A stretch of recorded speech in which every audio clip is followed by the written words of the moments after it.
Hello and welcome to the lecture on Lighthouse Project at Agartala. My name is Shailesh Agrawal, Executive Director, Building Materials and Technology Promotion Council, and I'm going to educate you all through this presentation on Lighthouse Project about the field level implementation of innovative construction system being used in this LHP, including design basis, materials, manufacturing, structural drawings, detailing, and actual site photographs explaining the different construction stages. The outline of my lecture is as follows, starting from Global Housing Technology Challenge India and Lighthouse projects, the technology in terms of various structural elements, namely foundation, structural system, floors, wall panels, will be discussed, followed by construction activities at site. Ministry of Housing and Urban Affairs organized Global Housing Technology Challenge India, uh, through which proven demonstrable technologies which can help build maximum number of houses in minimum time and minimum cost were identified, evaluated, and shortlisted for future construction. The Construction Technology India Expo was organized on 2nd and 3rd March under GHTC India, which was inaugurated by Honorable Prime Minister of India, and we could identify and shortlist 54 new construction systems, which were broadly categorized into these 6 categories. Today, I'm going to discuss light gauge steel structural system and pre-engineered structural system, which is being used in the Lighthouse projects, which is currently going on at Agartala, Tripura. Just to give you brief about the 6 lighthouse projects, these 6 lighthouse projects are being executed at present in different parts of the country, as you can see in this slide, and all the 6 broad categories are being implemented with 6 distinct technologies at all these places. More than 1,000 houses are being constructed everywhere in a structural configuration of 6-story to 14-story. Before getting into the technical details about the technology, let me just give you an overview of the project at Agartala. The total plot area given by the state government is 24,168 square meter, and out of which 31% area is kept as green. There are 7 blocks which are in G+6 configuration with 1,000 houses, along with basic and social infrastructure. If you want to have a look at the typical floor plan, each floor plan has 16 dwelling units, which are planned like this: 1, 2, 3, 4, 5, 6, 7, 8, and we are 2. So 16 dwelling units in few blocks and 24 dwelling units in other blocks. And each block has provision of lift and staircase. Let's have a look at the typical dwelling unit plan. Each dwelling unit comprises of a bedroom and a living room. Then there is a toilet plus bathroom with separate access from both the rooms to toilet and bath. There is a provision of kitchen as well, along with balcony. It is worth mentioning here that the space norms for this typical dwelling unit for EWS house conforms to the National Building Code norms. National Building Code 2016 of India specifies space norms for EWS housing. Space norm means the sizes, the minimum sizes of living room, minimum size of bedroom, the size of kitchen, the height of a room, the width of a toilet and a staircase. All these things are specified in National Building Code. In addition to compliance with National Building Code, there are other special features which have been included in the project. The project has to have a green rating as per GRIA. Then use of renewable resources have also been included in the project with provisions of rainwater harvesting and solar lighting. Solid waste management and sewage treatment plant with recycling of water is also part and parcel of the project. Since it is G+5 structure, firefighting norms as per National Building Code are also included in the project. Now let's get into the technology. On the left-hand side, what you see is prevalent construction practices which are in vogue. So on our left hand side, on the topmost, you see a load bearing structure where the load bearing walls are constructed, by brick by brick with mortar layer, and these are load bearing walls. Over these load bearing walls, cast in situ slab is normally cast, or you can have a sloping roof. So this is a typical construction which you will find in most of Indian cities, especially tier 2 and tier 3 cities. Below that picture, you find a typical construction which is norm of the day. This is cast in situ RCC frame construction, and what you see here is these are cast in situ RCC frame over which cast in situ slab is cast, and then the walls are infilled with brick or any other blocks. So this is a typical construction which takes place in our country as well as abroad. What you see that these two construction practices are no longer sustainable because there is wastage of material. They are sometimes not disaster resilient as well. There is time overrun and cost overrun. And if I need to explain you time overrun and cost overrun, the stipulated time of completion of the project is normally exceeded. Number one. Secondly, because there is too much demand of conventional building materials, so by the time you end the project is ended, the cost gets escalated. To avoid all these things and to bring safety, sustainability, and the speed into the construction sector, these two systems are being replaced here by this system which you see on right hand side. So the frame, this RCC frame, is being replaced by steel frame structure, and these steel frames are built up sections which are made in the factory and then assembled, erected at the site, assembled through nut and bolts, and giving robust structural steel frame structural system. So as a replacement to RCC frame, we are using steel frame structure. Along with this, the infill walls, which are here of brick masonry, they are being replaced by light gauge steel frame bonding system. So these are again factory made light gauge steel panel. Light gauge is also known as cold form steel. So this is a hot rolled steel, and this is called light gauge steel is a cold form steel. And these light gauge panels, from both the sides, they can be encased with the cement fiber board, and in between you can fill it with lightweight concrete or rockwood. So this becomes a wall panel which can be easily fixed in between this space to give it a structure. So the prevalent construction practices in this project are being replaced by a structural system of steel, hot rolled steel, and a walling system of light gauge steel,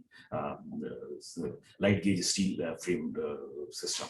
This LGSF, the acronym of light gauge steel frame is LGSF. It is also factory made galvanized light gauge steel components, and these components are produced by cold forming method. Unlike hot rolled steel, which is done at a high temperature, the steel is being laid. Here, these components, like LGSF components, are produced or manufactured by cold forming method and then assembled at site as panels. And these light gauge steel frame bonding system can also be used as load bearing applications as well as for non-load bearing applications. In this project, it is being used as an infill wall because the structure is G+5, which is 6-story. And at present, we have recommended the buildings to be constructed with light gauge steel frame bonding system up to 4-story only. Because it is a 6-story structure and Agartala falls in a high seismic zone, which is zone 5, the hybrid system comprising of steel structural frame with LGSF bonding system is proposed in the project. Now, let me explain you the technology with reference to all these structural elements. If you see at the picture on the right hand side, you will see basically the structure comprises of foundation, This is your foundation, and basically this is a foundation slab over which a stem column is cast up to the plinth level, and above plinth is what we call superstructure, comprising of structural system, floors, and wall panels. Structural system is skeleton of your building and comprises of these vertical members, which are called columns, and these horizontal members, which are known as beams. Once your skeleton is cast, then over that you lay the floor, which is also known as slab. So these slabs are cast over that, and once this is cast, you have to fill the spaces in between frames through infill walls, and that is called wall panels. So primarily the structural elements of a building comprises of foundation, then structural system, which is beam, column, frame, then a floor or a slab, and then these are the wall panels. In addition to this, you have sunshade, staircases, and other things as well. So I'm going to explain you each of these through the system which is being used in this project. Let's get into the foundation. Agartala, the land given to us was marshy land, and when you have a marshy land, there you can't go with the conventional typical RCC footing. So what is proposed here is pile foundation, and these pile foundations are known as bored cast in situ concrete piles. So what is done? Boring is done at the site itself, then reinforcement cage is lowered, and then concreting is done. And these pile foundations are designed structurally as strictly following the geotechnical investigation, bearing capacity of the region, of the site, and the subsoil strata, including water table. Once these piles are laid, so you can understand that pile is like a column which goes inside and whenever you have a marshy land of soft soil, when you insert piles in the ground, you improve the ground as well. So bearing capacity gets improved, and thereby you achieve the required strength for constructing a building over the foundation. Then once pile come up to the ground level, then a raft is laid so that all the piles are connected together, and then over that RCC column and the RCC columns are being cast, and then once we reach at the plinth level, the steel columns which are made in the factory need to be erected. So if I have to tell you in brief the foundation details, we are having pile foundation, which are known as bored cast in situ concrete piles. Then over those piles, RCC raft is being laid, and on RCC raft, RCC pedestals, which is also known as stem columns, are being erected, and on those stem columns at the plinth level, you'll have to put a base plate, which along with a steel column. Okay, and wherever we have staircases and lift wells, there RCC shear wall is also being provided, because staircase and lift wells have more live load, and therefore they are being provided in addition to the usual raft. The RCC raft thickness is also increased, and also RCC shear walls are being provided as lift core wells. It is structural system. If we talk about the structural system being used here, is steel structural frame, which comprises of these built up column sections and built up beam section. They are I sections which are fabricated in the plant, normally typically in a steel plant, and this kind of structure is also known as pre-engineered building system. This pre-engineered building system was quite popular in industrial structure, but now in residential sector also it is being promoted, and it's becoming popular. The floor is deck slab, and why it is called deck slab? Because once you erect this steel column, over that you put a deck sheet. This is known as, it is a steel profile sheet of 0.9 mm thick. That is a galvanized steel deck sheet. So over this deck sheet you lay the reinforcement, and then you do the concreting, and that concreting is of around 75 to 100 mm over the nominal reinforcement. So here in this project, the deck slab is being used. Then let's come to the walling panel, and this is the innovative technology which is being used in this project. The walling panels are made of light gauge steel framing. So typical light gauge steel frame looks like this. So they are manufactured in the factory. They are galvanized, so there is no problem of corrosion, and these panels can be fabricated in form of an entire wall panel like this in the factory, and all you have to do is you have to erect them in between the steel columns and beams like this.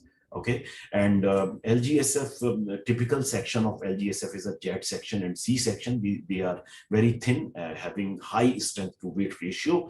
And in this project, primarily we are using C section, which is made of galvanized light gauge steel, and there are built up notches, dimplings, and slots, including service holes for laying services and for connecting them with the structure, with the foundation and with the beams and steel beams and columns. And these being lightweight, they can be manually erected, assembled, and through self-driven metal screws, they can be fixed with your walls, with frames, and with the foundations. Okay, and provisions for doors, windows, ventilators, and other cutouts can be incorporated either in the factory or at the site.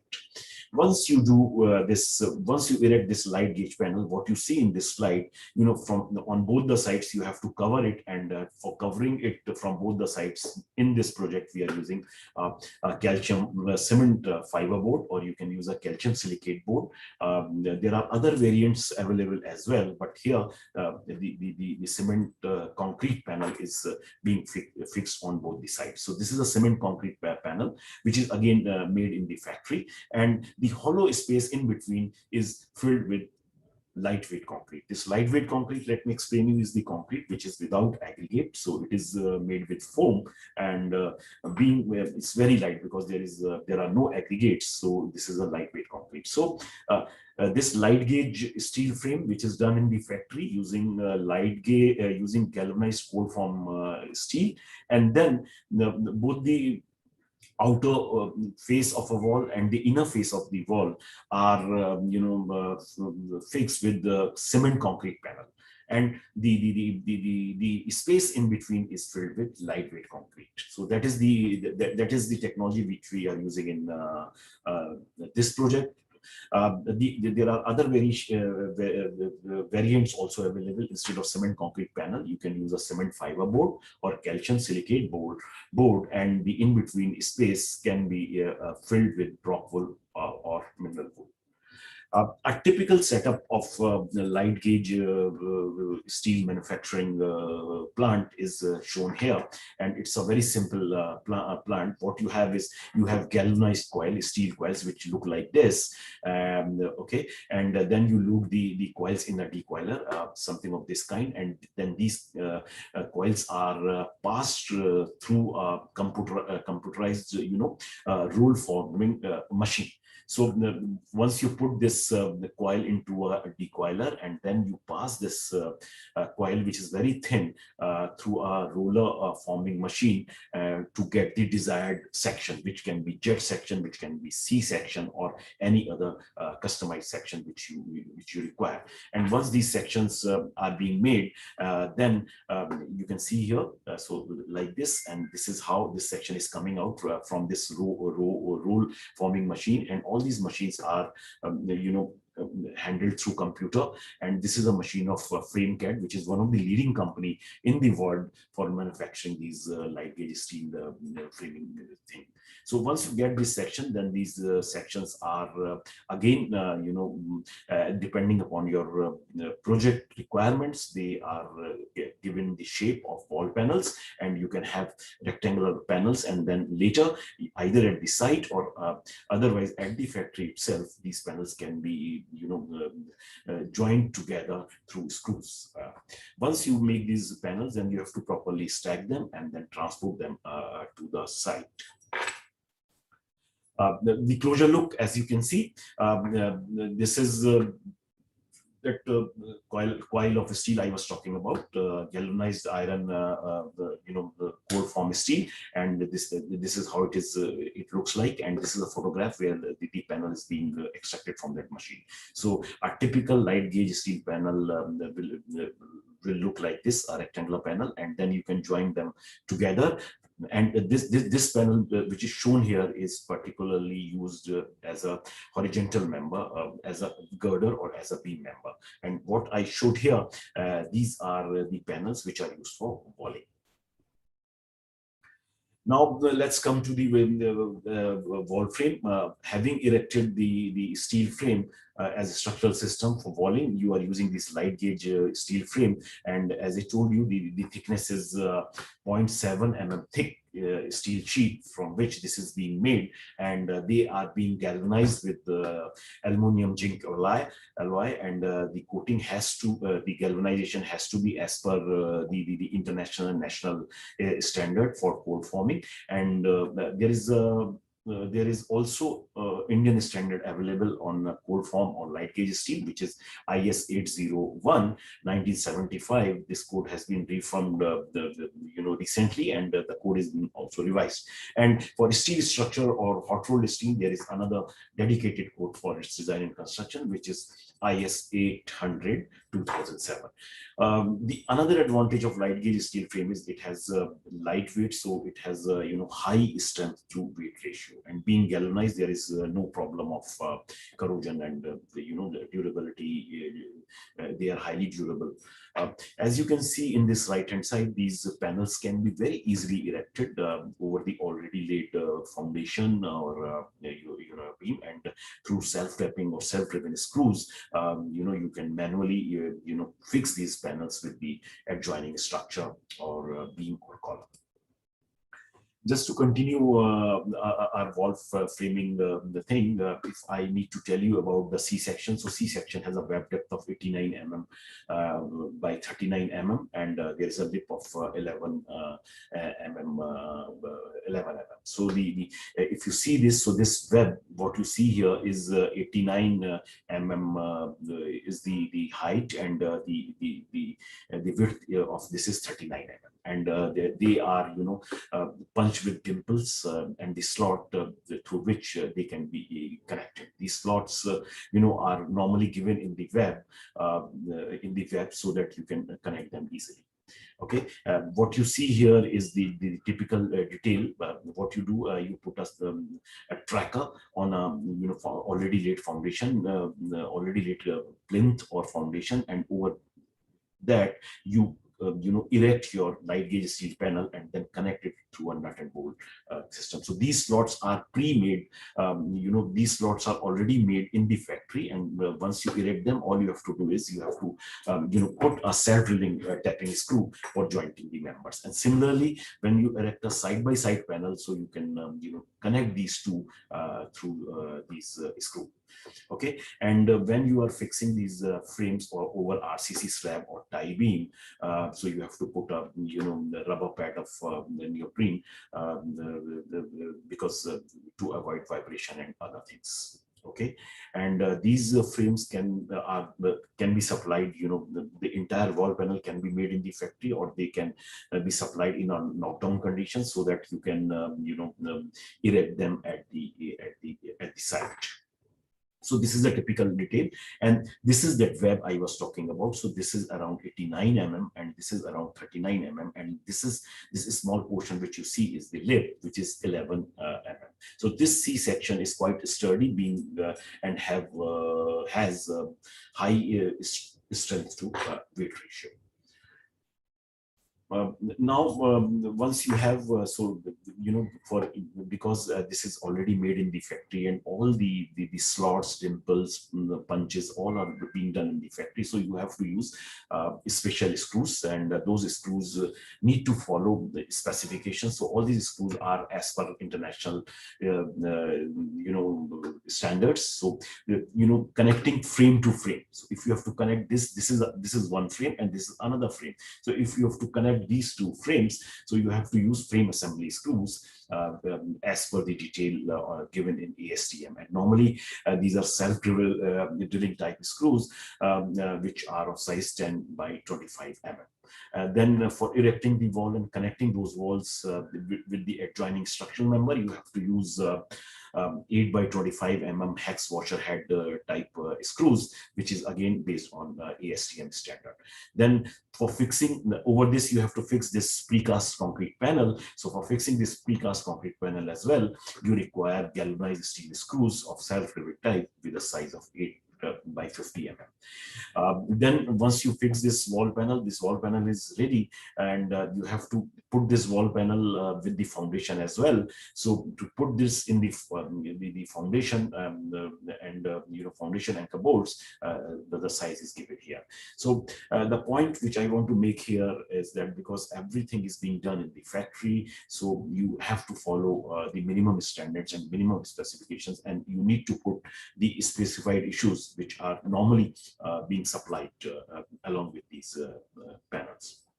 Also, as you can see, these are the perforations which are put in the while manufacturing the panels, and these perforations are called service perforations, which help in laying the services, okay, whether it is electrical conduits or it is plumbing conduits. So those can be put through with these service perforations.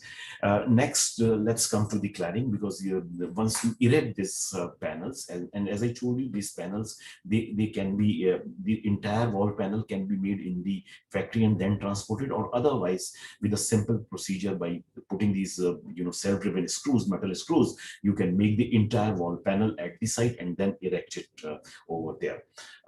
Okay, now the next part is the cladding of these LGSF panels. So here in this project we are using 20 mm thick. So this is 20 mm thick precast concrete panel which is being used here as cladding, or you can say these are the facing sheets which are put on the external side as well as on the internal side. And once you do these panels, then in between these two facing sheets, you have LGSF panel, and that hollow space is filled with self-compacting concrete of M20 grade. Okay, and that is done on the site. What you do is you bring the concreting mixing machine and vibration table, and then you can do this. And these panels can either be made in the factory, or they can be made at the site. In this present project, these concrete cement panels are being manufactured at the site itself. So what you require is you require a metal mold, you require a concrete mixture, and a vibration table where these panels can be made and then cured. These panels, when we design these panels, they need to be designed to withstand the load of the concrete, because when you pour the self-compacting concrete, that concrete will exert pressure on these panels. So because these panels are thin, only 20 mm thick, so these panels should be able to take or withstand the load of the concrete without failure and buckling. Another distinct feature of these panels are these panels have one rough side and other side is a smooth surface. So one side is smooth and one side is rough. These panels are fixed on either side of LGSF panel with studs and tracks using mechanical fasteners. While fixing, the rough side of the panel is facing inside, so naturally you will keep the smooth surface, smooth facing side, smooth side facing outside. So internally when you are doing, so outside will be this the smooth side, and externally when you are doing, this will be the smooth side will be the outside. Okay, and the lightweight concrete which is being pumped into this gap between two PSP, because being the rough surface inside, the concrete will bond very well with the panels which are being put. The idea is to create a joint which is leakage free, and the joint which is monolithic. So these concrete panels, along with light gauge wall panel, along with steel beam and column should be joined together tightly so that there is no ingress of water and there are no leakages afterwards. So the entire structure should act monolithic steel concrete structure. This already I explained you. So this is how the concrete is being poured. So from the top, you pour this self-compacting concrete. And as I told you, this is lightweight concrete, which is of 1500 to 1800 kg per meter cube, as against the density of plain concrete, which is 2400 kg per meter cube. And what is done here? Here they are also mixing EPS beads, or you can do it through foam as per the design. And the required grade of concrete used is M10 to M10. Okay, so this was about the wall. And if I tell you through a drawing, there are a lot of connections here. So all these connections need to be carefully detailed beforehand, and they are to be put in form of a structural drawing. So this is a typical drawing which shows you structural connections of LGSF panel. How do we connect this LGSF panel with the horizontal beam members? So this is how it is being connected, and as you can see, you have to put plates, and then through nut and bolt you can put. Similarly, wherever you have a this is the bracket, so this is how the bracket is being put. Similarly, you can have how to put LGSF panel with the anchor bolts, which is shown here. So all these details need to be decided beforehand, need to be designed and then put in form of drawings. And these shop drawings are given to the site engineer as well, so that the work is executed as per strictly following the structural drawings. Also, once you make these drawings are given to the factory also, where these panels are being manufactured, or where these built-up sections are being manufactured, so that suitable holes and perforations can be made in the factory itself. So all you have to do is you have to bring these panels, LGSF panels and steel panels, and then start connecting them sequentially. There are a whole lot of advantages of this light gauge steel structural frame, because they are very light in weight. Being light in weight, there is significant reduction in loads, and also they are excellent as far as seismic resistance is concerned, because lighter structures perform better in the event of an earthquake. LGSF panels are being fully galvanized. The plant of manufacturing LGSF panel is it's a small plant, and the entire thing can be done under controlled condition with computerized tools. It's very fast to erect a building using the light gauge steel frame, because once you get the panels manufactured in the factory, you have to just transport and just start erecting them. It can be erected manually with ease with the help of one or two persons. Also, these panels, it has been found, when you are using factory-made components, sometimes it's very difficult to take them to the far-flung areas, or in areas where you have congested roads or narrow roads. Okay, so but this is not the case with light gauge steel framing system, because they can easily be transported to hilly areas or far-flung areas. Also, another advantage is they are ready to move kind of structure.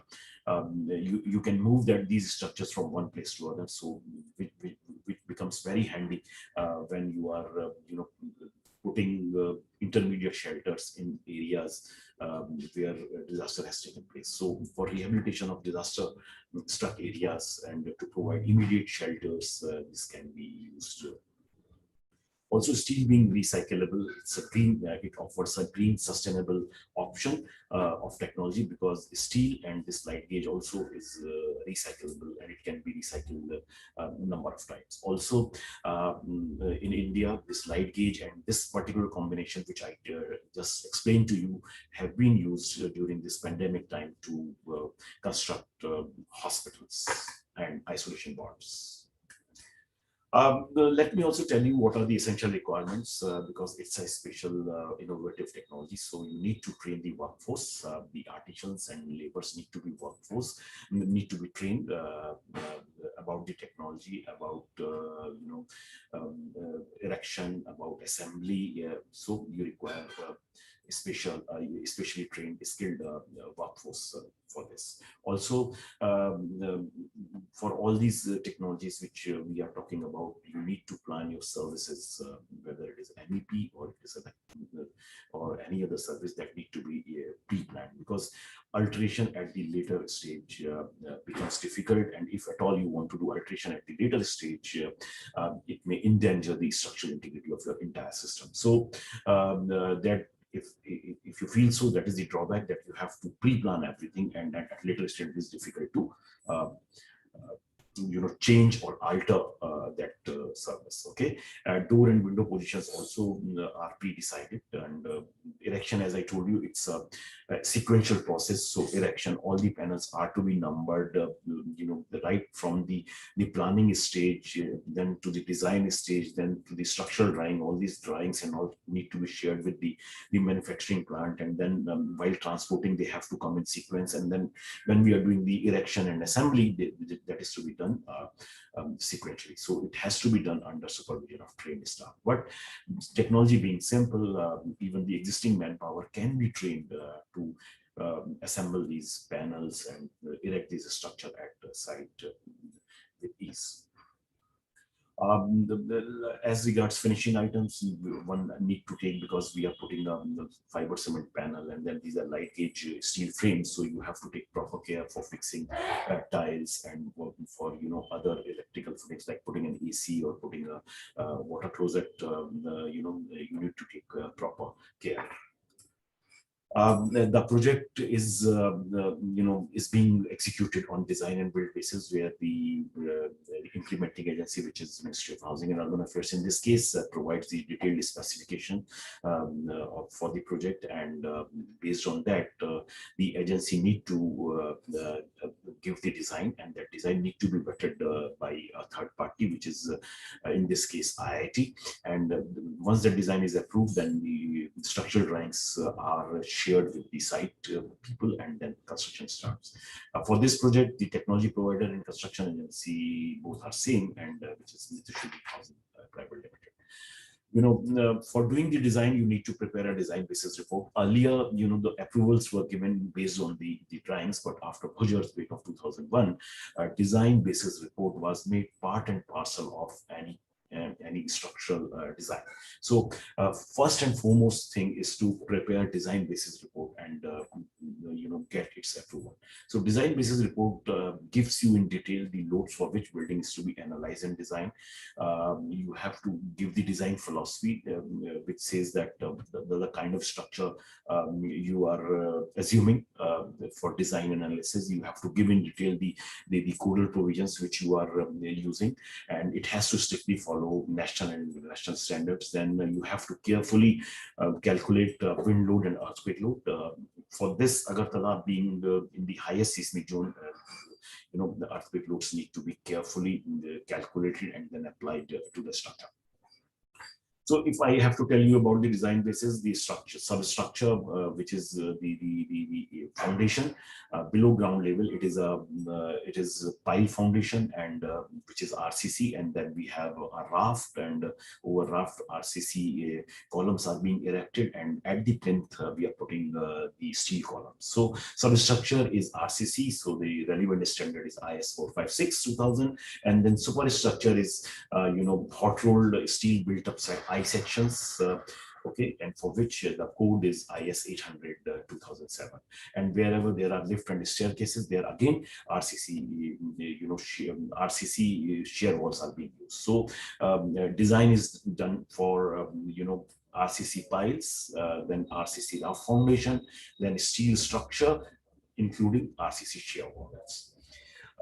The design load for foundation was 70 metric ton, and the little safe design load was 2.2 metric ton. So for this, the piles are designed, and the code for pile foundation design in IS 2911, and whereas the rough foundations are being designed for using the code 2950.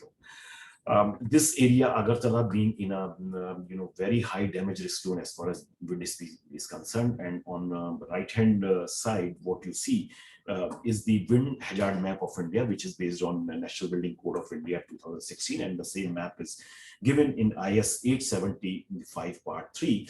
And this is here. If you see this, this is dark blue, and this. The basic wind speed is 55 meter per second, which is highest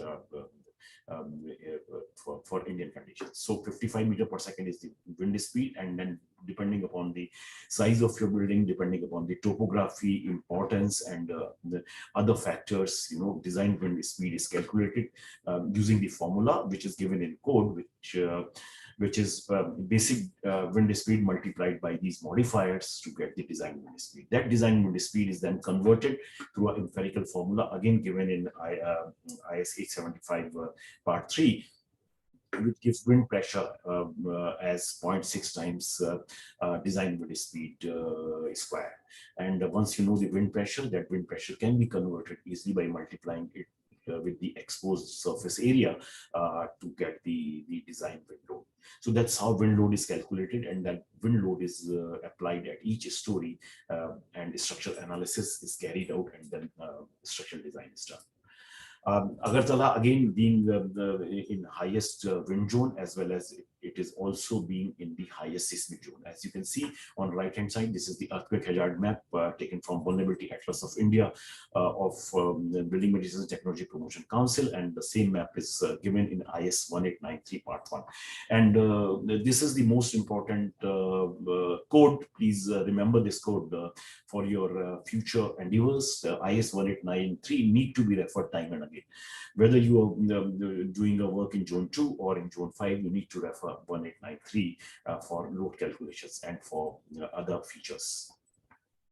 Okay, so this is the map, and as you can see, the entire northeastern portion falls in Zone 5, and Zone 5 being the highest seismic zone, the zone factor Z is around 0.36 for this. Okay, so based on the seismic zone, you need to refer 1893, and 1893 gives you the horizontal design seismic coefficient, which is Z by 2, SA by G, I by R, where I is the importance factor, and the importance factor taken here is 1.2, whereas R is the response reduction factor. It depends on the kind of structural frame design you are doing. So for this, the building is being designed as ductile RC structural walls and few spatial moment resting frames. So there is a table given in IS 1893 which stipulates if you are designing as RCC structural walls and spatial moment resting frames, few structural moment resting frame, then the response reduction factor will be 5. So this factors when multiplied by design acceleration coefficient, again depending upon the height of your building and size of your building, you need to estimate the time period of your building, and depending upon the time period and depending upon the soil type, you will get this value from the code SA by G. And all these values, when multiplied together, will give you design horizontal seismic coefficient. And this design horizontal seismic coefficient, when multiplied with the vertical or seismic weight of the building or the vertical load of the building, will give you the design base shear, or that is the basic shear for which your building need to be designed. And that basic shear is a lateral horizontal load. Okay, and that lateral horizontal load, depending upon the stiffness, is distributed through a formula given in again Indian standard 1893 at each story, and the entire building is then subjected to structural analysis and then designed as per relevant Indian standard. You can carry out dynamic analysis or static analysis. Again, it is given in code. If your building is regular or irregular, symmetrical or unsymmetrical, depending upon that, you can carry out linear, non-linear, static, or dynamic analysis. You can create a 2D or 3D model as well for structural analysis purposes. Also, you need to fix up the boundary conditions when you do the analysis. So steel columns are, because they are connected through the base plates, so they are assumed as fixed for moment frames and pinned for ordinary frames at top of RCC pedestal and at the support of the service structure which is the base plate. And column beam frames are assumed as rigid joint frames so as to have monolithic connection, and so that they can cater for later loads in addition to the gravity load. And few cases they are also treated as pin joint frames. As far as the slab is concerned, because the slab is a tack slab with the reinforced steel of 75 to 100 so the clause of rigid diagram action as far as the slabs are concerned, rigid diagram action in horizontal direction at all floor level is assumed, which is as per clause given in 1893. So based on these design basis report, you can analyze your building, and once building is analyzed, the design can be done as per relevant Indian standard. And the most important Indian standard for structural design of RCC structure is IS 456-2000, and for steel structure IS 800-2007, and for light gauge steel framing structure it is IS 801. I will just give you the list of the relevant Indian standards, and you can see we have the pretty good Indian standards covering all the aspects of technology construction.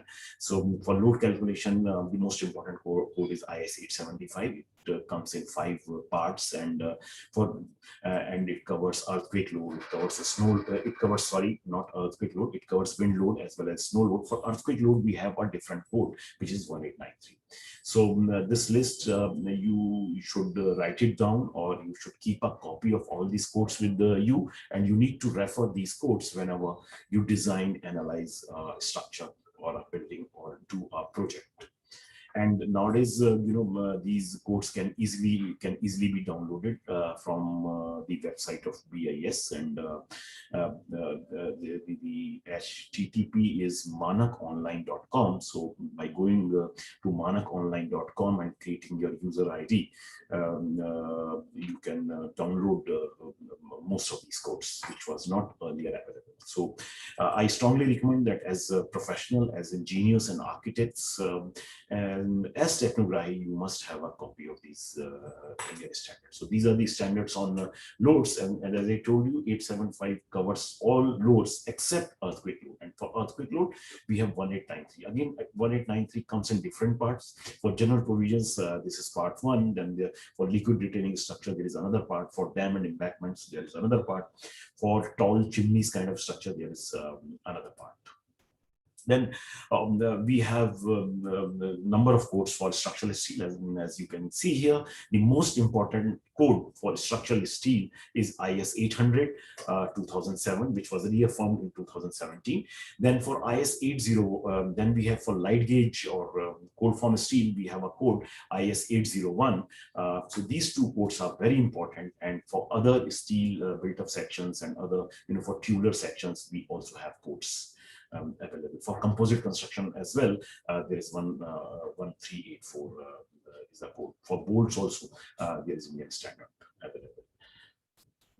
For RCC, the most important code is IS 456, and I always call this code as a Bible for civil engineers. So IS 456 is must-have code which gives you in detail about the concrete, about the structural design of various structural elements and other things. Also, whenever you are doing, you are working in an earthquake-prone area and you are working with reinforced concrete, you need to refer this code, which is very important, which is 13920. Then that code provides ductility to your reinforced concrete structure. So how to design your structure as a ductile structure. For that, you need to refer this 13920. And ductility, when you're working in an earthquake-prone area, is very important, because ductility allows your failure to be delayed. What I mean to say here is that ductility means that your structure will not fail all of a sudden.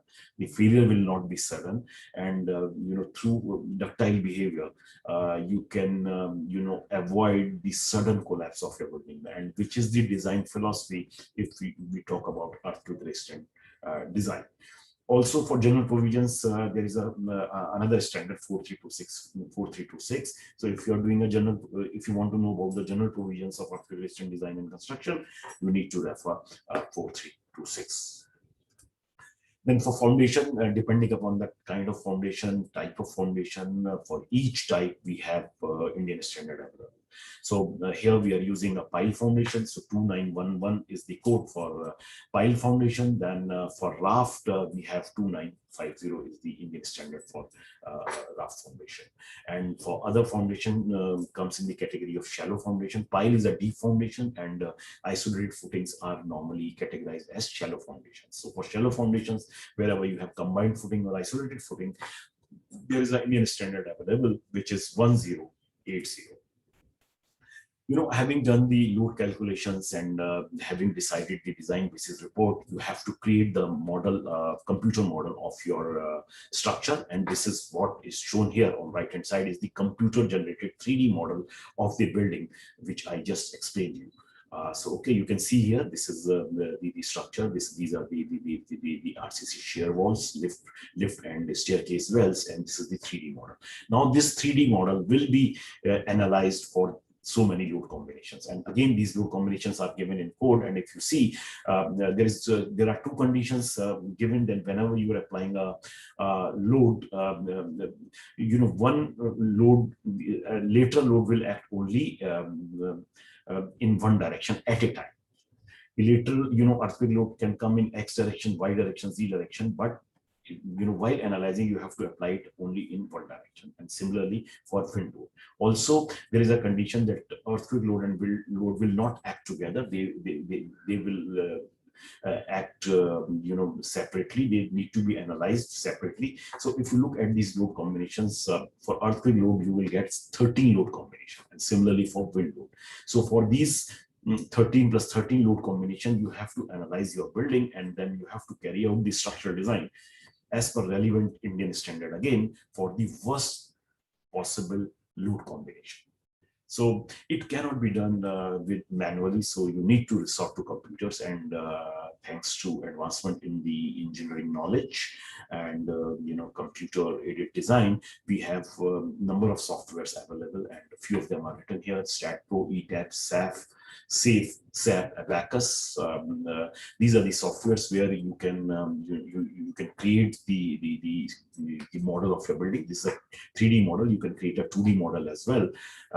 Okay, and once you connect this model, it will be analyzed based on your design basis report for so many load combinations, and then for each structural element, you will get the bending moment, shear force, and bending moment, shear force, and axial force, for which that structural element needs to be designed as per IS 456 if you are doing RCC design, or IS 800 if you are doing a steel design.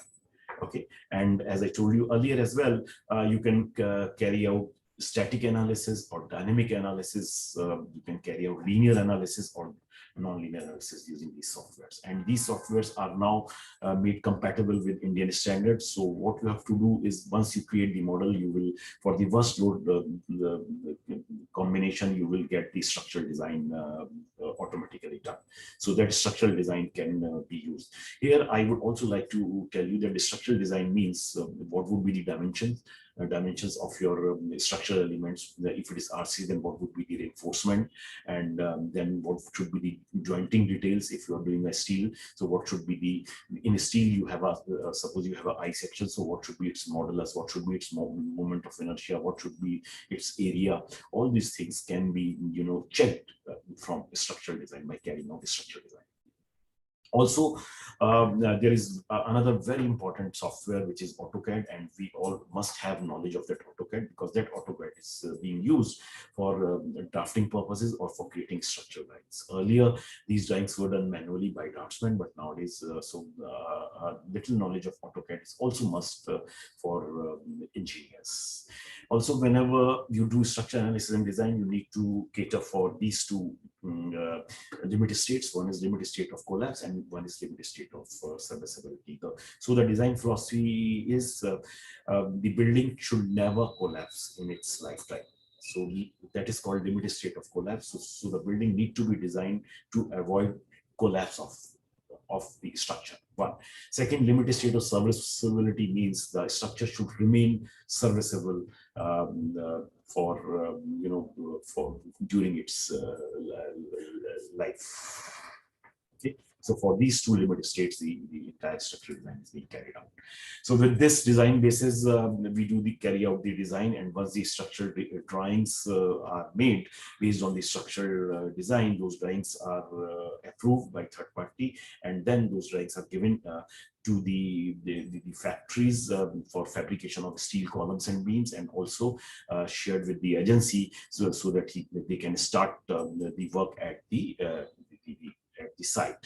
So now through pictures of the site, I will show you the construction sequence, and that construction sequence is again divided into these 4 parts. Substructure is below the foundation. Here we are using pile, so we'll try to show you the structural lines of pile, and then we will show you the superstructure, which comprises of structural system, floor, wall patterns. Okay. So this is a typical drawing of the foundation, and as I told you, this is a marshy land, and here we are putting as many as 1700 piles. Okay, so all these piles, if you see, this is a structural drawing of piles. So these piles are 30 meter. The depth of pile is 30 meter, and if you look at its diameter is 600 mm. So 30 meter long pile is to be driven below the ground, and the dia is a circular pile. So the dia of the pile is 600 or 60 centimeters, just 2 feet. So such a big pile is to be cast below the ground so as to improve the ground bearing capacity. Okay, and this is the detail, and then this is the reinforcement, and as you can see, there are 6 20 mm bar and 6 16 mm bars are being put as a reinforcement, and then you have to put helical rings, which are known as stirrups, at a spacing of 150 center to center. So once you know the reinforcement details, and once you know the size based on your structural and design, and once you know the location, these locations need to be carefully translated in the field, by proper benchmarking and by proper surveying. And at each location, you have to then, get the reinforcement cage made. You have to insert that reinforcement cage and then do the concreting. Okay, and what you see here, this portion is, having a lift as well as the staircase well. So here RCC walls are provided, and all other places you have what you have is pile, and over that you have this rough kind of thing. I will show you again. Okay, so this also shows you the position of raft.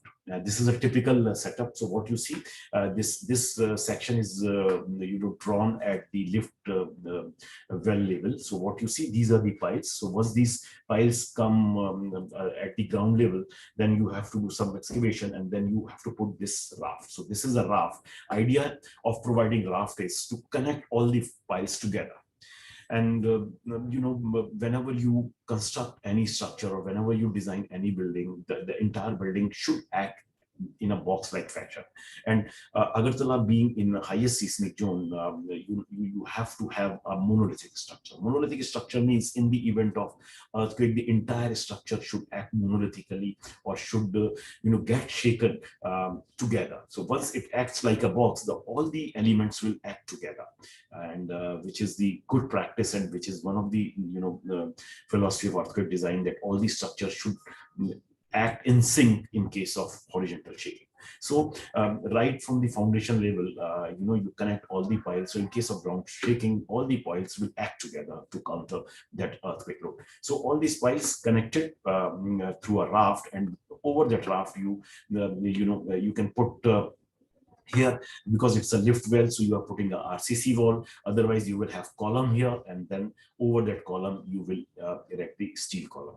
Okay, so this is a typical section, just to make you understand piles. Then you have a raft, and this raft is 500 mm, and wherever we have a staircase or lift wall, the thickness is increased to 800 mm, increased by 300 to 400 mm. And over that, if you have a lift wall, you put shear wall, and at other places where you have rooms and all, there you put a column. Okay. So this is again a slide, as I told you, that RCC raft is cast on piles, and then concrete pedestal are cast over RCC raft. And this typical structural layout shows you the detailed drawings, which shows the drawings of your the concrete pedestal. So this is the kind of pedestal, concrete pedestal you have. So you have, and this, what you see, these rectangular portion, this is that concrete pedestal. It is also, you can call it stem column, or you can call it column only. And what you see here is that RCC shear wall. So this slide, this structural drawing, shows you the layout of pedestal along with the locations of the shear walls. And if you want to know the reinforcement of these pedestals, that reinforcement is carefully given here along with the stirrup details. Also, let me tell you here that this is called stirrup. This detailing of stirrup is also very important when you are constructing a structure in zone 5, because these stirrups held your vertical reinforcement together. So tying of this reinforcement has to be as per 13920. So detail of these stirrups and reinforcement cage, all these things can be read from this structural drawings. This is another section. The last section which I showed you was a section cut through lift and staircase well, and this is the section at other place. What you see here, you have a pile here, and above that pile you have this raft of 500 mm thick, and over that raft you put this pedestal or RCC column. And that RCC column gets terminated at the plinth level, where you already put the anchor bolts, and these anchor bolts are already cast through with these columns. And then all you have to do is you have to get the column, fabricated I section column, hot rolled steel section column from the factory, and erect over that column comes with base plate. And all you have to do is you have to just erect that column and connect it through nut and bolt. Okay, so once this pile thing is done, and when this raft is being made, it can be done very fast. If the columns are ready, you have to just erect, align, and fix them through anchor bolts. So I hope it is clear. First you do the piling, then you put this raft. Over that raft you put the pedestal, and come to the finished floor level or the plinth level, and at that plinth level through these anchor bolts you connect the steel column. Okay, so this base plate is also very important, which will also be shown to you along with this anchor bolt, because the overturning or the structural performance of your entire superstructure depends on this anchor bolts, design of these anchor bolts, die of these anchor bolts, and how deep they have been inserted into the column will help will help prevent the overturning of these. So they need to be carefully designed as per the requirements. So this is how it is shown. Again, a picture from the site that once you do, this is a template, because the template of a base plate, because you can't make an error. So there is a zero tolerance for putting these anchor bolts. So normally anchor bolts are put along with this template, and so this template and these anchor bolts through sleeves, they are inserted into the column, and then they are cast and then left like this, and then over this column will come with base plate, and then through nut bolt it will be connected. So this slide shows you fixing of anchor bolt with templates over which factory made columns with base plate will be erected. Okay, and this is the plan of that base plate, because as I told you, base plate is going to play a very critical role here, base plate and anchor bolts, because that is the only medium, or that is the only structural element which is transferring the load of your entire building to the foundation. So this is a layout of anchor bolts and base plate, how these base plates are to be put in which direction. Suppose this is like this base plate is like this, and the position of these anchor bolts is also shown here. And remember, I showed you this is the dimension of anchor bolt, and depending upon the dia, what should be this length, which is inserted into the column pedestal or into the stem column, and what should be left above that column is given in this. So depending upon dia that is given, then it has to be 190-degree bend, and what should be the length of this bend is also given in this table, and this is as per design. So all these things need to be carefully done referring to this structural drawings time and again, and then need to be checked by the third party as well. This slide shows you again a typical detail of how to fix the superstructure with the already laid foundation. So this is the detail of closure look on the anchor bolt, and this is that anchor bolt. If you see the detail, this is the anchor bolt, and this anchor bolt has to be bent at 90 degree so as to have the proper grip and have sufficient lap so as to avoid failure. So depending upon the dia, if it is a 16 mm dia bolt, then the portion which is to be inserted in the concrete is around 400 mm. Then it has to be bent at 90 degree, and this length should be 100 mm. And above the base plate, it should be above the base plate, it should be 100 mm. So based on that, you have to first cast this, and then you have to erect the column over this. Okay, so this shows typical anchor detail, and this is the typical base plate detail. And if you cut a section of the base plate, you will find in a plan like this. So you have to put 4 anchor bolts, and this is the size of the size of the pedestal, and that pedestal the size of the base plate which is put over the pedestal. So this is pedestal which is shown here, and this is the base plate, and the dimension, there should be a clear what it is called, this is a clear what we get clear offset which is to be left is a minimum 50 mm. And what is the significance of this, that minimum 50 mm clear offset? Because otherwise this may fail in punching. So similarly for anchor bolts, there should be, this is called edge distance. This edge distance is again specified in code, because if you don't provide that much edge distance, this may fail in punching. And similarly, this base plate is of steel and this is of concrete. If we don't provide this sufficient offset or edge distance, this may fail in punching. Okay, so that also need to be carefully seen and carefully implemented at the site.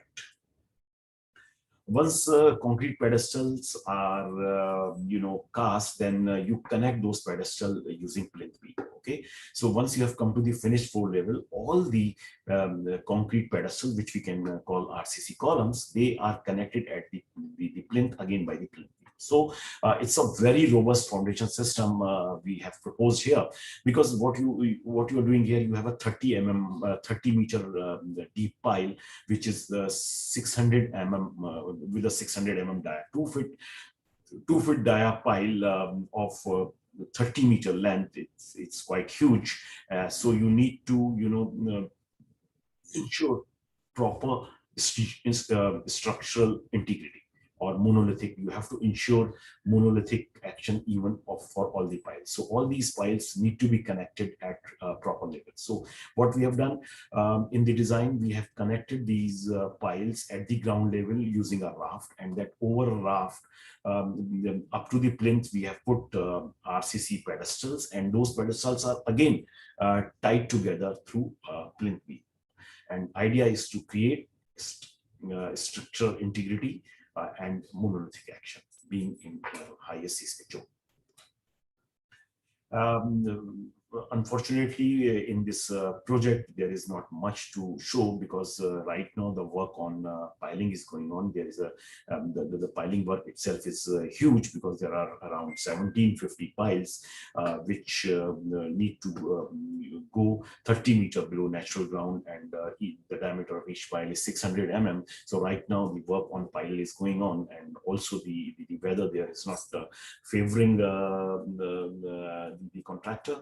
So at present, there is not much to show, but this slide shows you, and when you are doing such a huge piling and such a deep and a big pile, you have to do it with some mechanical equipment. So this is how the boring of pile takes place. So this is a hydraulic rig, and through this rig, and you can see this is called aguar.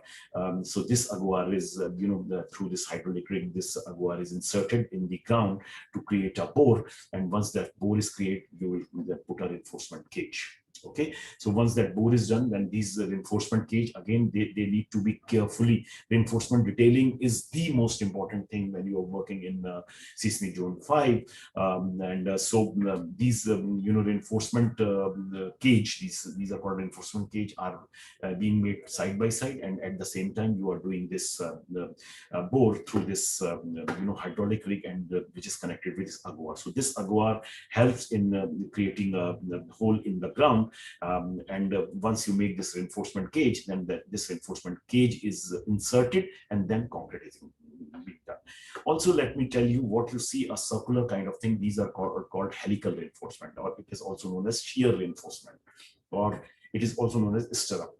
This is the most important reinforcement in addition to this vertical reinforcement when you are doing a project in earthquake prone areas, because stirrup is very important. So the dia of stirrup, the diameter of stirrup, and the spacing between two stirrups is very important, because these stirrups will hold these vertical bars together. So if they are not properly spaced, if they are not of particular dia, the entire exercise will go waste. So this has to be properly detailed and then executed at the site. So here, these are steel cages with helical reinforcement, and these are being inserted in the already bored pipe holes. And then once you make the pile holes, then you have to flush out the borehole with bentonite slurry, and bentonite slurry will help you in plugging the leakages of water and all, because you are going so deep, so you may encounter water. So normally a bentonite slurry is poured, and then once you do the bentonite slurry, you can pour the concrete, and the grade of the concrete is also very important. Here, higher grade of concrete is being used, because higher you go for the grade of the concrete, the performance becomes better, and it becomes impermeable. So for below ground application, normally a higher grade of concrete is being used. Okay, so this is how the concrete is being poured, and these are the two pictures. So this is again ready mix concrete, and which is being poured here like this. Okay, so that way first all the piles will be completed, and then over that raft will be cast. As I told you, that material specifications, because when you are doing RCC work, the grade of concrete and the steel reinforcement detailing is the most important thing for earthquake prone areas. So for piles, raft, and shear walls, because basically we are using RCC, M30 concrete grade is proposed by the designer, and for plinth beam, because it is just above the ground, so for plinth beam and grade slab, M25 grade concrete is being proposed. And it is again recommended that you need to carry out the mixed design and reinforcement. All reinforcement need to comply with this IS 1786, because reinforcement is also very important, and the elongation, the composition of reinforcement need to comply with this 1786, and all the bars being used are having yield strength of 500 Newton per mm square. So the steel bars which you use, they come with this nomenclature. This is Fe 250, Fe 500, Fe 600. So Fe 500 is the TMT bar or reinforcement bar having yield strength 500 Newton per mm square.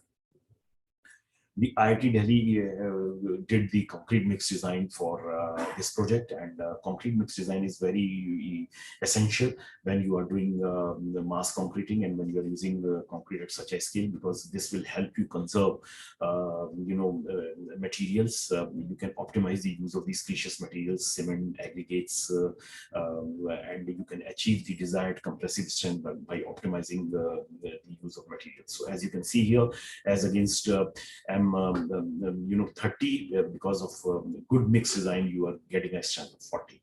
Okay, and similarly for my M25, you are getting the target strength is 25, and you are achieving the compressive strength of 34 Newton per mm square. Okay, so normally for it is a good practice to carry out the concrete mix design and have a batching plant at the site. So this is a batching plant which is being put by the agency, and batching plant normally optimize your resources as well as building materials. So to bring resource efficiency and optimizing use of different building materials, cement and aggregates, and for better quality control, always it is recommended to have a batching plant. The batching plant will help you also to put all the materials in the right proportions.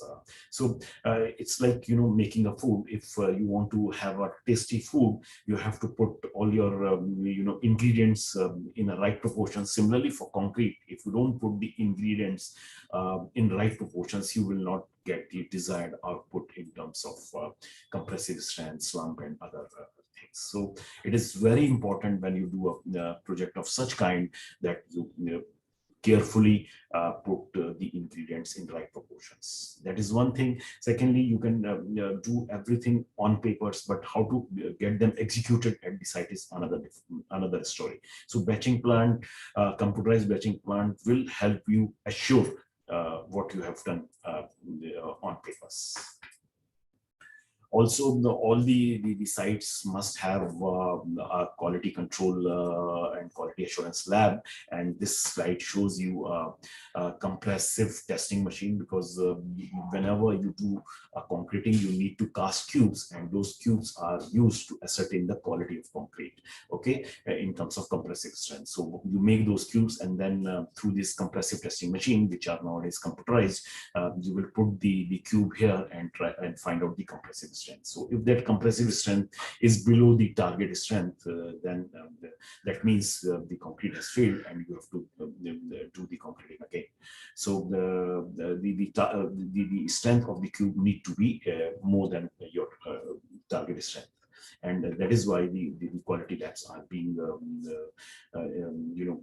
established at the site. Also, apart from establishing quality control labs at the site, the third-party inspection and monitoring is also being done in these projects. And in this case, IIT Madras is the third-party inspection and monitoring agency. They also come to the site and assure the quality by checking the reinforcement details, by taking samples of reinforcement and concrete cubes, and testing at their own level through the other parties.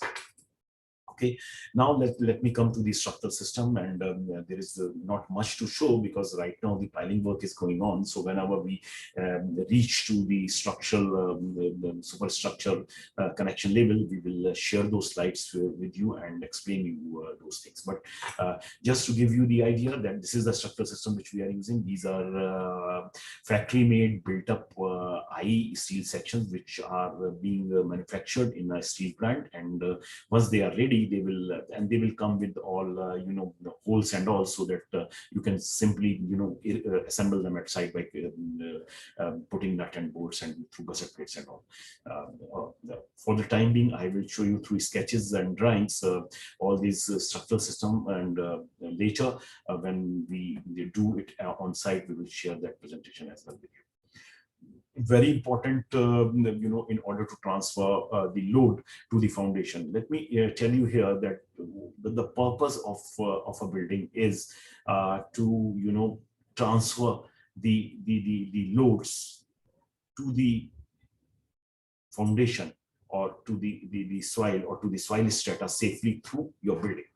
So the load which is coming on building, or the purpose for which building is intended to, so for that purpose, the entire load which is coming on building, whether it is a wind load or live load or an earthquake load, that need to be transferred to the ground safely through your building.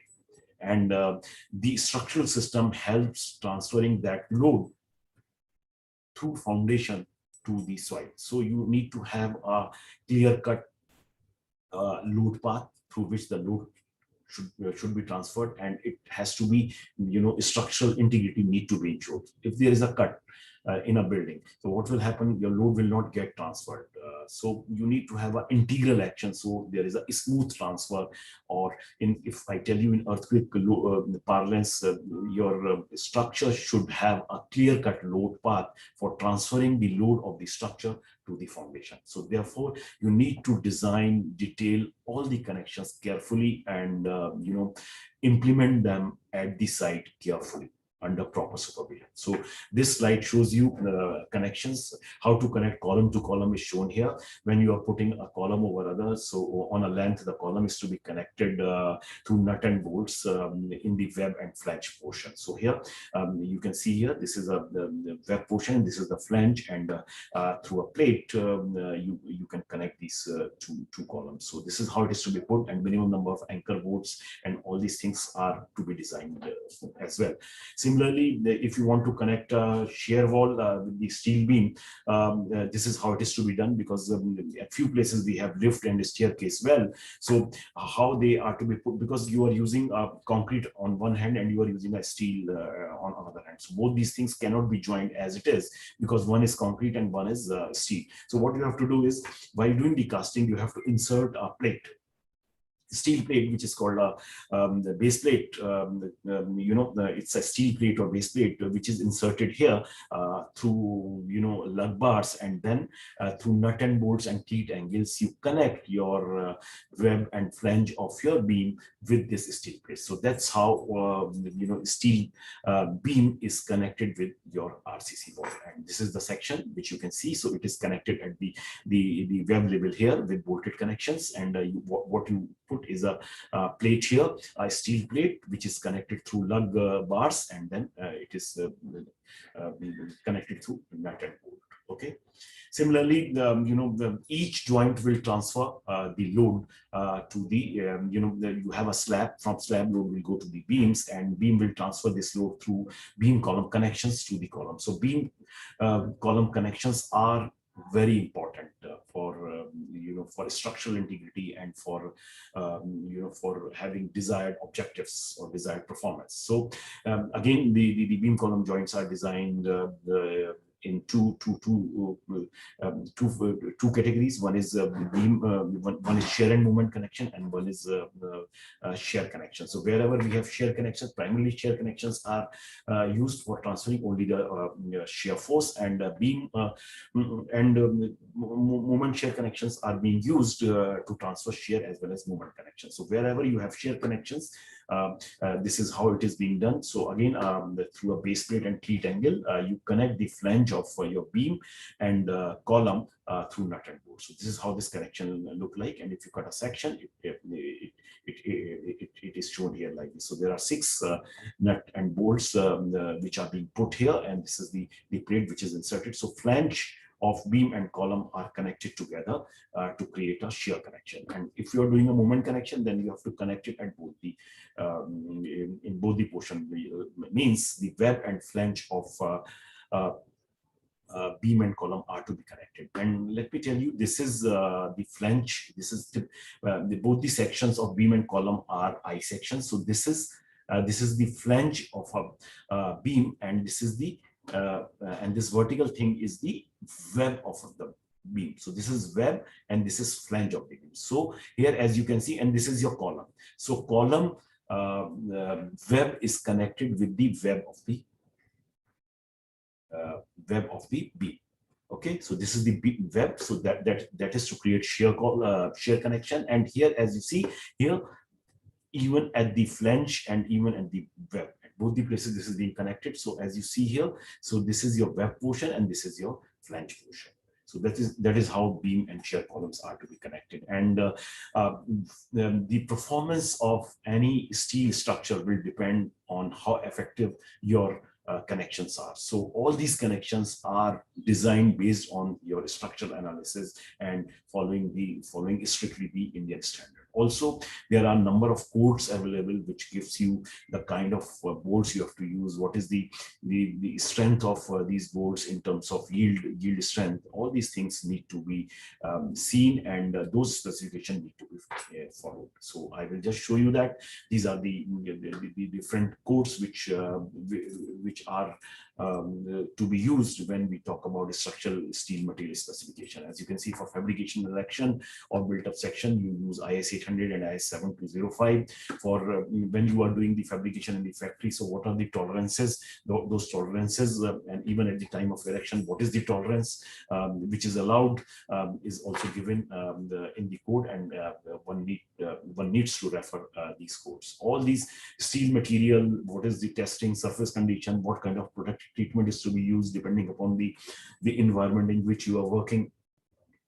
All these things are also given in the code, and you need to refer the applicable code. Like the code is IS 800 and IS 2062 to know to ascertain the quality and surface condition. Now for plates, apart from steel sections, you are also using base plates. You are using a nut and bolts. So for plates, steel plates, and for connection plates, again there is a dedicated standard, and yield strength is also specified. See, when you are doing a connection with the steel beam and column, so the yield strength of all three should be in such a manner that it should not fail. If joint fails before your, if your joint strength is less than your beam, then the joint will fail immediately. So the yield strength of all the structural members along with joint need to be pre-decided, so that what kind of failure we expect is incorporated in the design.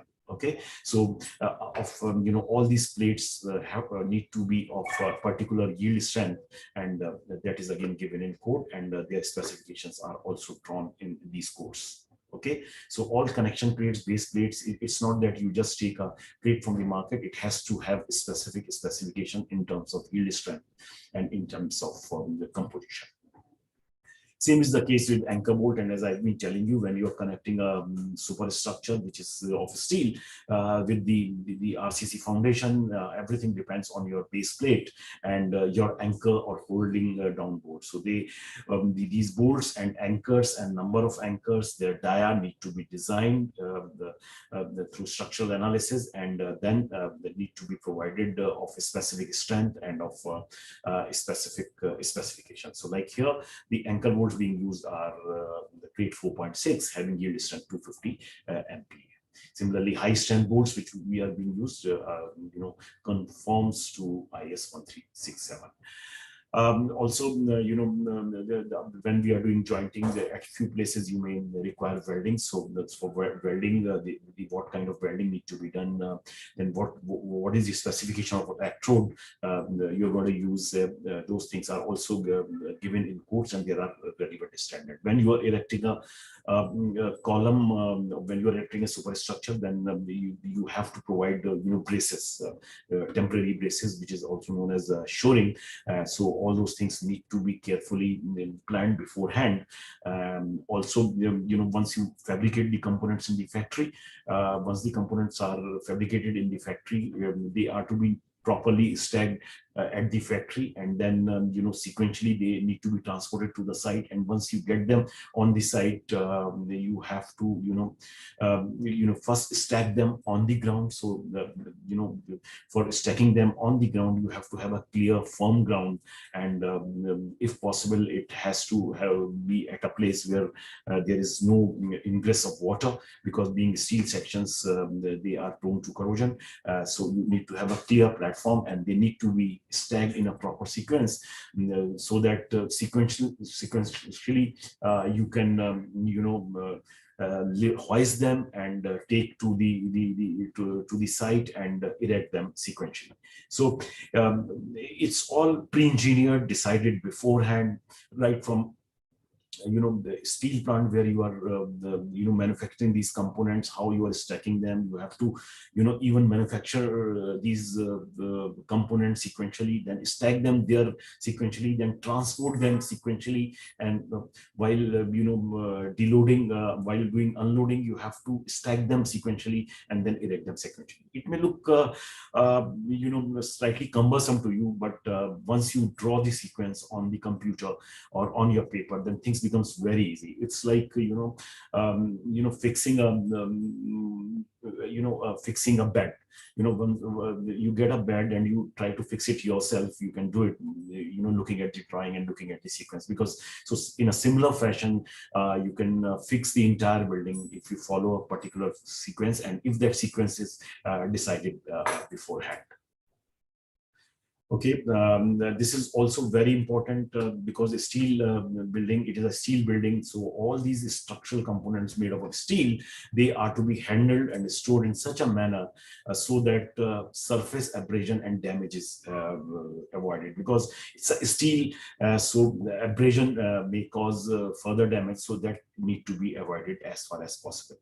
Also, there is a Indian standard available, which is IS 7969, which stipulates that in case of any damage during offloading, transportation and storage and erection, how these steelwork can be restored so as to regain its original form. For that, there is the guidance, or there are guidelines given in 7969.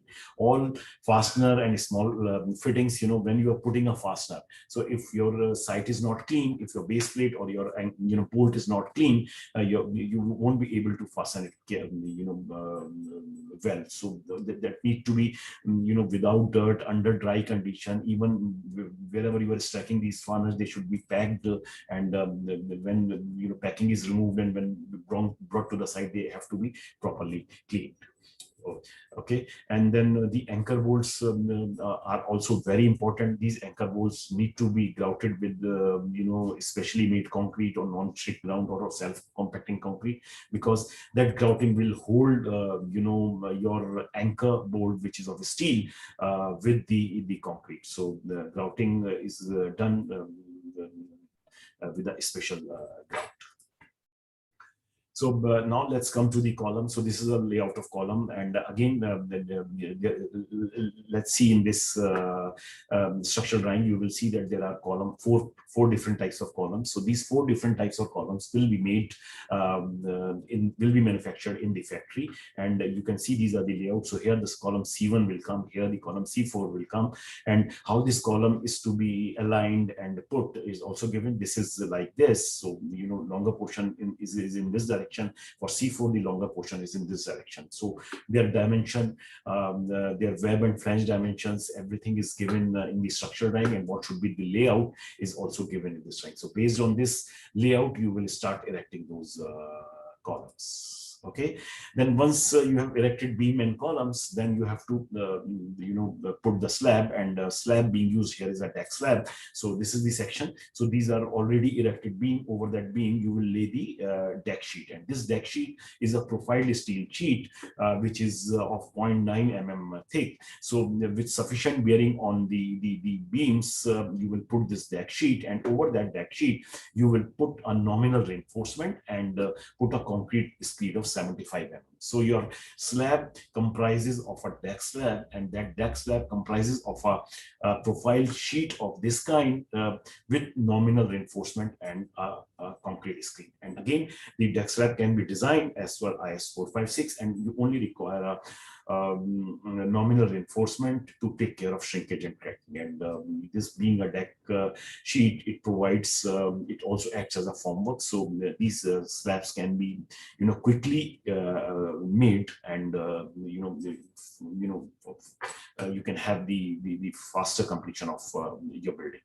So once you have done the form, once you have erected the beams and columns, then you do the slab, and after doing the columns, the slab, your skeleton of building is ready. All you have to do is fix up the wall panels.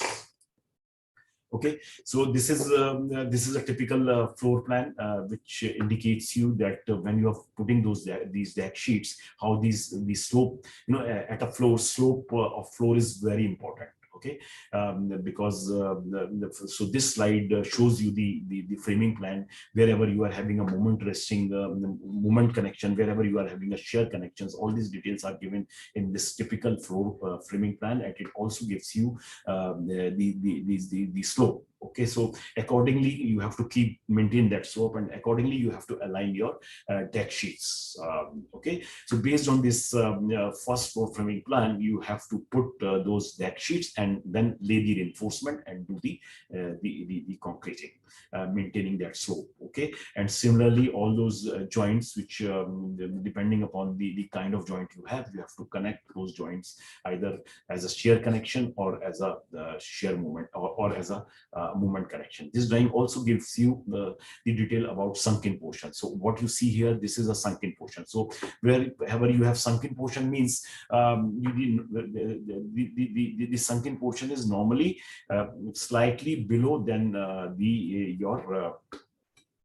your finished floor level. So sunken portion is being used to accommodate toilets. Okay, where you have Indian toilets, there you use a sunken portion. So like in this drawing, sunken portions are also shown. So when you lay these decking sheets, you have to lay these two decking sheets at a different level.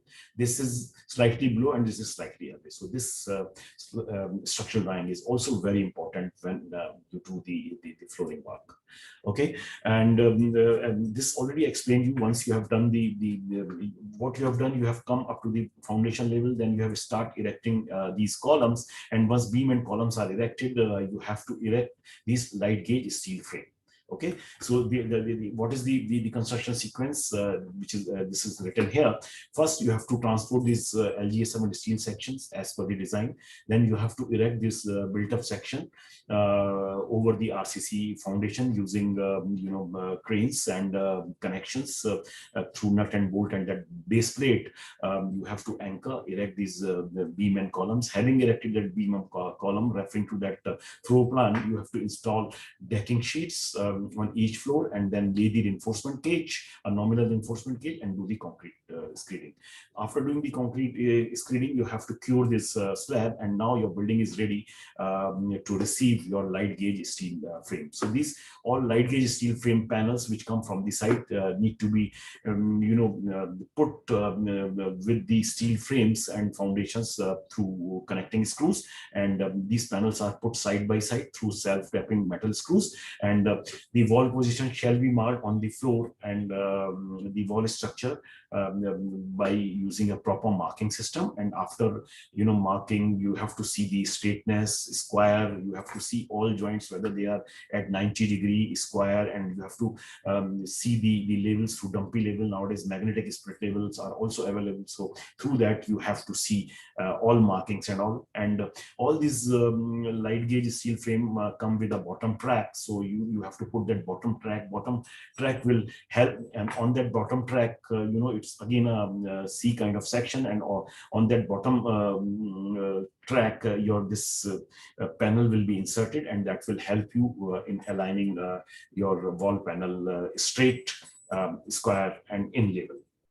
And once you do that, once you put this light gauge panel, then over that you need to put the precast concrete panel and then do the concreting. Before fixing the panels on the outer side of walls, you have to put all services as per your design. So electrical, plumbing services and other conduits need to be put in the cutouts of those precast panels, and then you have to put that panel. And once you have put all the services and those panels, you have to do the concreting of lightweight concrete, which is normally a self-compacting concrete, because self-compacting concrete we use, it is a special type of concrete which is also known as flowable concrete. You don't require any compaction of this concrete. So self-compacting concrete, and this also doesn't require curing because it is encased between two cement concrete panels. Okay, and once you have done the color, the building is ready, and now you can start your finishing work like you do in any conventional building. This is the finished thing. Those stages I show you, this is that cement concrete panel which we are fixing, and this is a typical, this is how your building will look like before putting the before putting the cement panel. So you can see here, this blue thing, what you see is the steel I column, and this horizontal member, what you see is the beam, and this is your light gauge panel. Here some cross things are also put. These are called cross bracings. So if wind loads are higher, so sometimes you have to put cross bracings to for the wind load and even for earthquake loads. Okay, so this is how it will look like, and over this you will put this, and over this pre-cast concrete panel you can do the putty, you can do the painting, or depending upon your project requirement you can do whatever you feel like.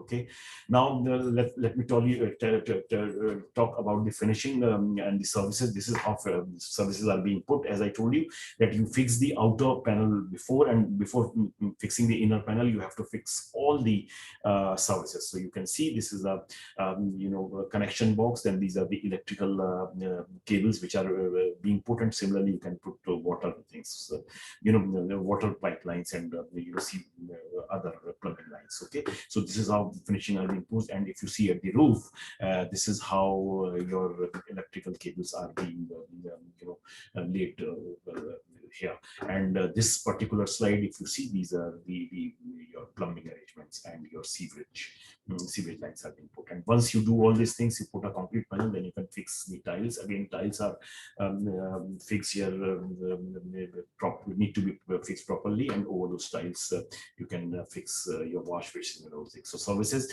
again, services need to be carefully need to be pre-planned, and they are to be inserted at the locations which are pre-planned. Okay, so this is how the finishing project will look like, and there are other finishing items as well in the project, which include pressed steel door frames with flush shutters, and in the wet areas we have PVC doors. Then all door window frames are of UPVC.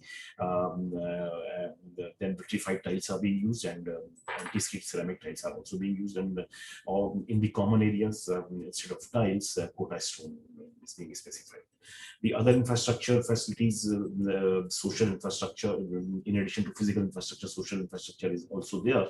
And some of the good provisions which are included in the project are street lighting, which are LED, and then the use of solar energy for street lighting. The project of this kind must have sewage STP, which is a sewage treatment plant. So here also sewage treatment plant with recycling of water is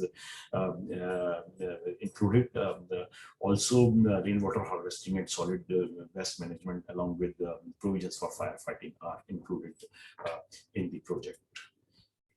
These are few finished building by BMTPC. We are also promoting this technology through demonstration housing projects. So this is a project on left hand side. What you see is a project where this light gauge steel framing system without a steel frame was used in Telangana, and this is a very recently finished project in Panchkula, which was recently organized by our secretary. So these are the two buildings which we have done with the LGSF.